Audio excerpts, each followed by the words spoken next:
Estonian government and especially Kasper announced this project to build Estcoin. What does it mean? The foreign media, international media understood that it would be a new cryptocurrency, a new Bitcoin. What Estcoin would actually look like?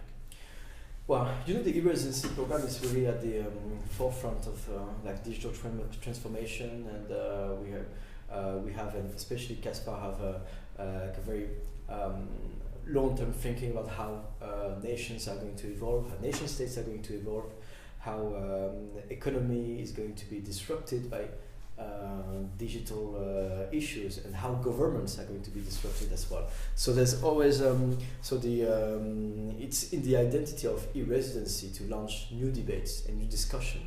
We think that there's no trend, there's no discussion that should not be addressed by us and by governments, etc. in general, because otherwise you just do the ostrich strategy, you just decide not to speak about those topics. You say those topics don't exist, and you don't do anything, which means you don't even put some regulation or taxation or anything. So the whole idea about Estcoin was first of all to launch a national discussion. We know that the crypto economy is going to dramatically disrupt the physical economy and the governments as well. A lot of people now are using cryptocurrency. At the same time, there are some innovations like ICOs, initial coin offering, that are giving the opportunities for companies to have to receive some funds directly from investors without going to financial markets, etc. So it kind of democratized the access to funds for many of these companies. We know there are some abuses. We don't deny it, but the reality is that it's becoming more and more popular. So if it's becoming more and more popular, it means that the state should address those issues. The whole idea about Estcoin was not about launching a new cryptocurrency. We don't want to launch a new Bitcoin. We know there was this kind of misunderstanding, not only in media, but yeah, the idea of Estcoin was about, the question was, what if a state would launch its own ICO and issue its own crypto-tokens? We believe crypto-tokens could be used for many things. In the initial article, we mentioned two options. There are other ones, of course, but we mentioned the fact that it could be, for instance, a share, which could be part of a VC fund aiming at investing in companies built by Estonian citizens or e-residents. It could be an option. Another option, but it's a very long-term thinking, it could be a new way for countries to raise some funds, because right now, if countries want to raise some funds, what can they do? What can they use? They can increase taxes, they can increase the public debt, they can issue public bonds, but in public bonds, and we saw it with Greece, for instance, the interest of investors and the interest of the state can be different. Whereas with in the case of an ICO, the interests of both actors are totally aligned, so it can be a win-win situation. So there are many other options to be discussed, and it's actually a very ongoing conversation.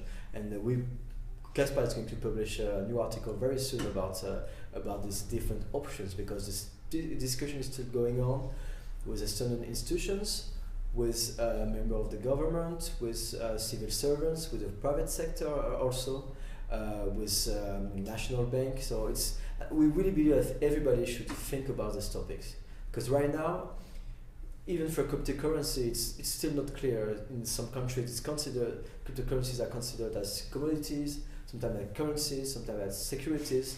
There's no legislation around ICOs, and as Estonia, we built this digital infrastructure, so we really want also to build the proper legislation and regulation regarding crypto economy and ICOs, for instance. So we also want to adapt our legislation to provide the most crypto-friendly legal framework. But if you want to provide the most crypto-friendly legal framework, you must also put some rules and change the law sometimes. So it's a very ongoing conversation.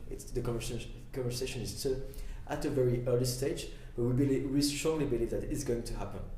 Maybe it's not going to come from us, and we're we're fine with that. We don't have to be always the first one for everything. Estonia is known for its first, of course. First to introduce e-residency, first to introduce voting, for instance, but we know other countries are extremely innovative at the same time, and we totally welcome all of this news. But we know it's going to happen. The crypto economy is going to disrupt the economy, and ultimately governments will have to adapt, and we have to propose new legal framework. Okay, so for now, Estcoin is in the debate phase. Mm-hmm. Yeah, definitely.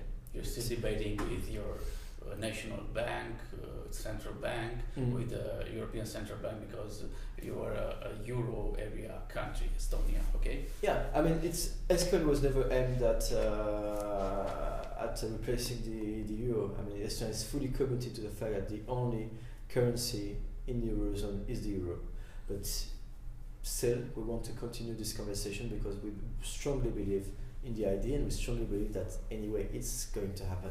Crypto economy is going to disrupt our economy. Mm-hmm. The Ethereum founder Vitalik Buterin is one of the experts who were actually from whom Kaspar sought for advice. What is the involvement of Vitalik Buterin in this project, Estcoin? There's no direct involvement of Vitalik Buterin. It's just that Kaspar knows him.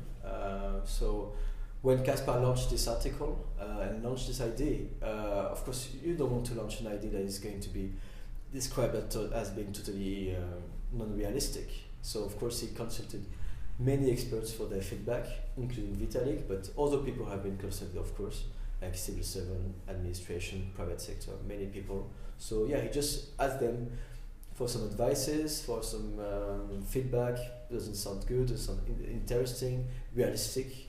Is it something that could actually happen? So yeah, it's always a good thing to talk with experts, of course, but also with people living in many places in the world, or people are that really involved in those topics, because you don't only need to build an expertise. You must also provide some ideas and strategic thinking, etc.